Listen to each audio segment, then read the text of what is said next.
ang ating pambato at tinawag na pambansang manika na si Atisa Manalo, makonquer kaya ang universe? Sa kanyang farewell speech sa Binibining Nyogyugan sa Quezon Province taong 2016, ito ang mga salitang binitawan ng nooy 19 anyos na si Atisa Manalo. Maraming salamat po and please bear with me kasi maraming ang pagdadaan ng malay ng Miss Universe na kasunod nito. Makalipas ang 9 na taon at makailang ulit na pagtatangka, ang sinabing yon ni Atisa na manifest niya.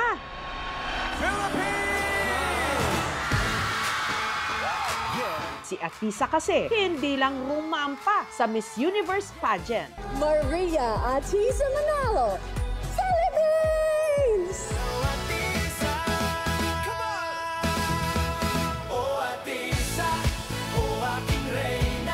Itinanghal ding third runner-up.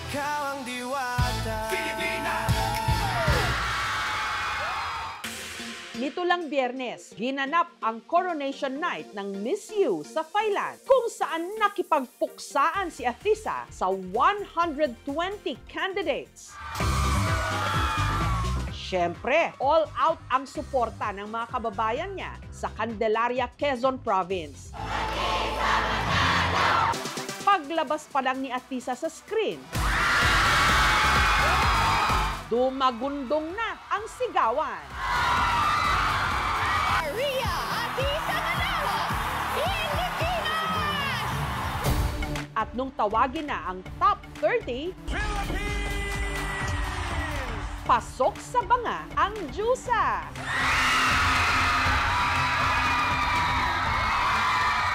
Sa swimsuit round, ipinakita ni Atisa ang kanyang kabog na pasarela o lakad.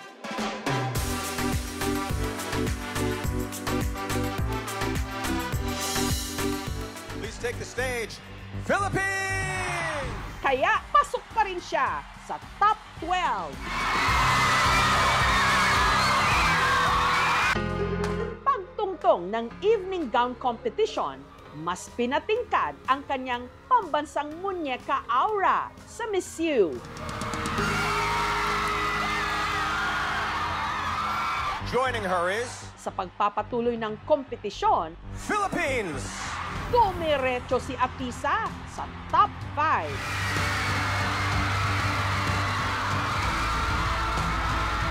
Pinakamataas na nakamit ng Pilipinas sa nakalipas na 4 na taon. Please choose a question. At dumating na nga ang pinakainabangang Q&A o question and answer portion. As a global ambassador or citizen, what will be your contribution to humanity? I want to be the hope of people. I come from a very poor background. I started pageants at 10 years old to put myself through school and to lift my family out of poverty. And if there's anything that I want to show the universe, I'm here right now. I'm standing as Miss Universe because I was able to get myself out of any situation because I was hardworking, I was persistent, and I fight for what I want. Thank you. Bago makasampa si Atisa sa Miss U stage, hindi naging biro ang kanyang naging paglalakbay.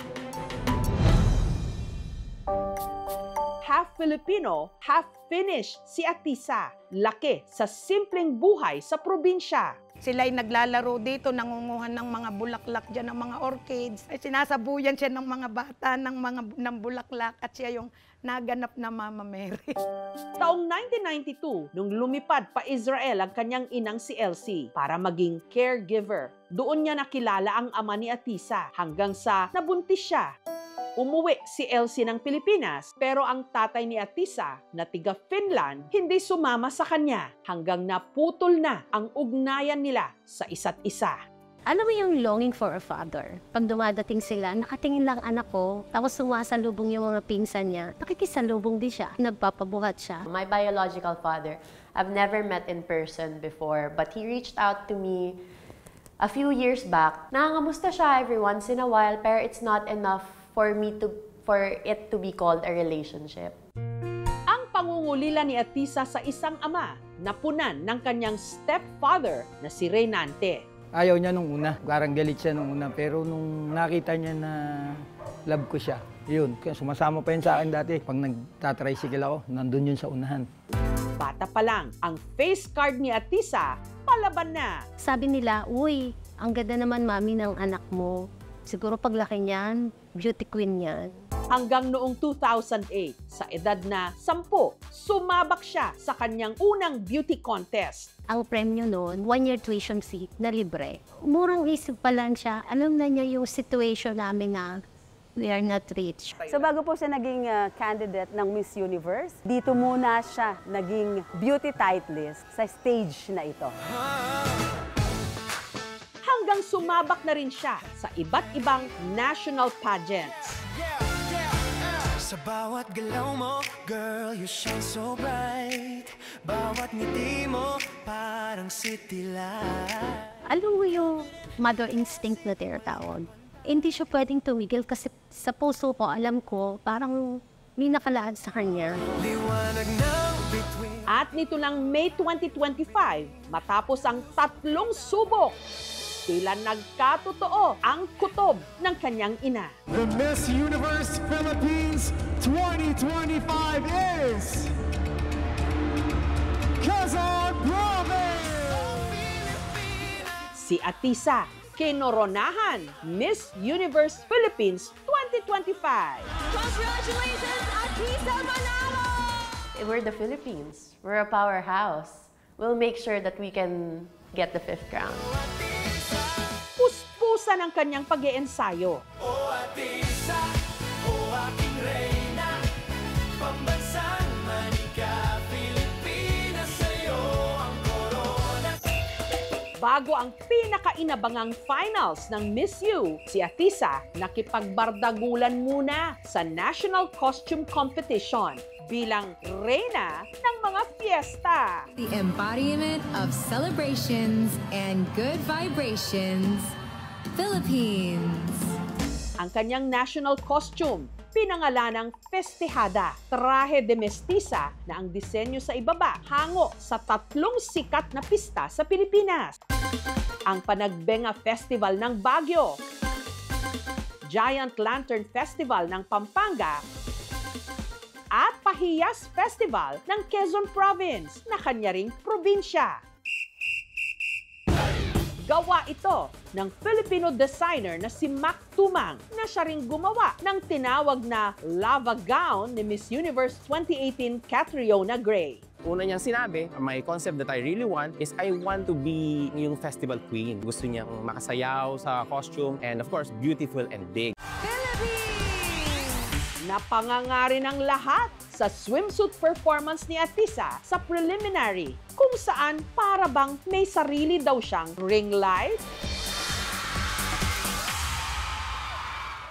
Sa evening gown competition, lalo pa siyang nagningning. Suot ang isang ice blue crystal-studded evening gown na kumikislap sa bawat hakbang.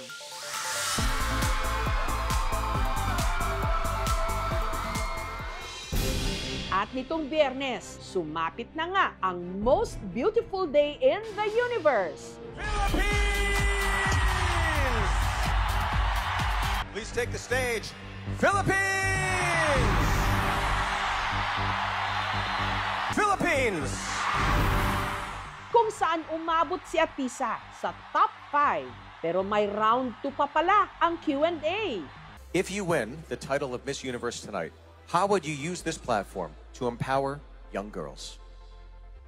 I work with an organization called Allen Academy, where we work with young people to provide them opportunities to make them realize that it doesn't matter what your life circumstances is, it doesn't define where you will go. And I want to continue working with Allen Academy in a bigger platform like Miss Universe to pursue making sure that people who come from low-income backgrounds are given the same opportunities as everyone else. Thank you. The third runner-up is Philippines. Sa huli, si Atisa itinanghal na Miss Universe third runner-up.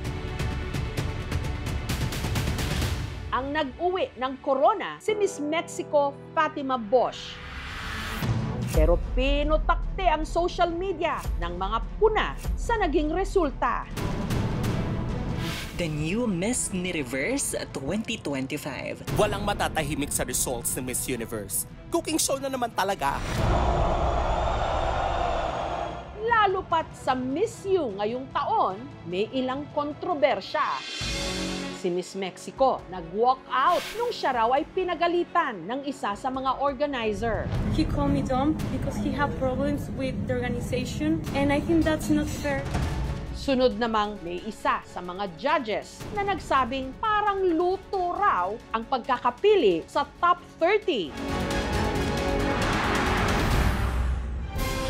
Gayunman, hindi pa rin matatawaran ang naabot ni Atisa sa kompetisyon. Masayang-masaya kami sa narating mo. Proud na proud kami. Yung tinatawag nilang third lang ay hindi natin pwedeng tawaging lang yan. Maging totoo ka pa lagi sa sarili mo. Laging pairalin ng pagiging mabait. Very proud mom.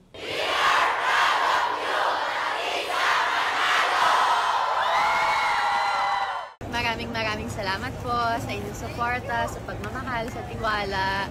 Sana po ay proud kayo sa performance ko. Thank you po. Maria Atisa Manalo, Pilipinas! Mukha mong kay ganda, kay wagas, kay ligaya. Atisa, oh aking reyna. Maraming salamat pa rin, Atisa Manalo. Sa puso ng bawat Pilipino, ikaw ang panalo! Laban lang kasi kapag determinado kayo, kapag persegido kayo, unti-unti nyo ma-achieve talaga yung mga pangarap nyo.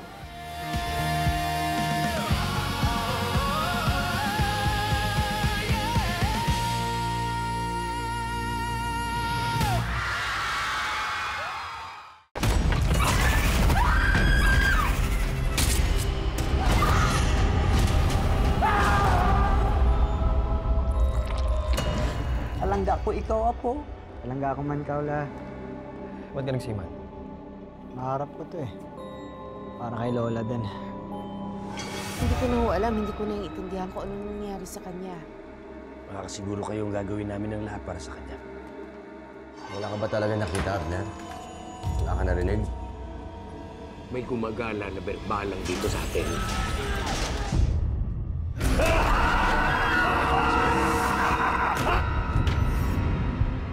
Ang mga nangangambang puso't isip, ginagamit yan ng demonyo para kumapit sa kaluluwa ng tao.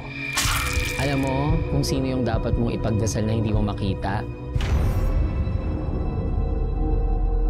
Si Pochong. Kumakain ng patay, may mata ng pusa, may pakpak ng pangke, lumalakas kapag kabilugan ng buwan.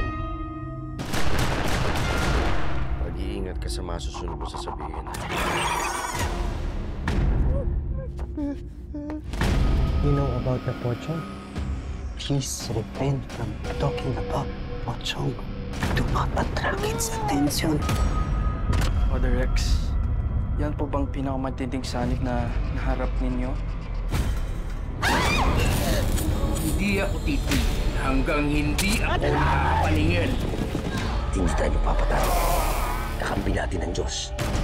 Huwag sumapakita sa akin! Ha? Masusunod ang kaluluwa mo, si Guillermo! Mapatawad ang Diyos sa lahat ng lumalapit sa kanya!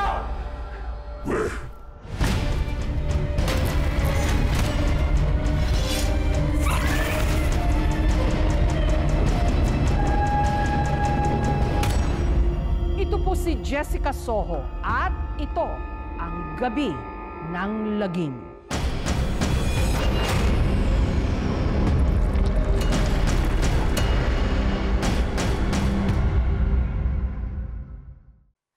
Thank you for watching, mga kapuso. Kung nagustuhan niyo po ang videong ito, subscribe na sa GMA Public Affairs YouTube channel.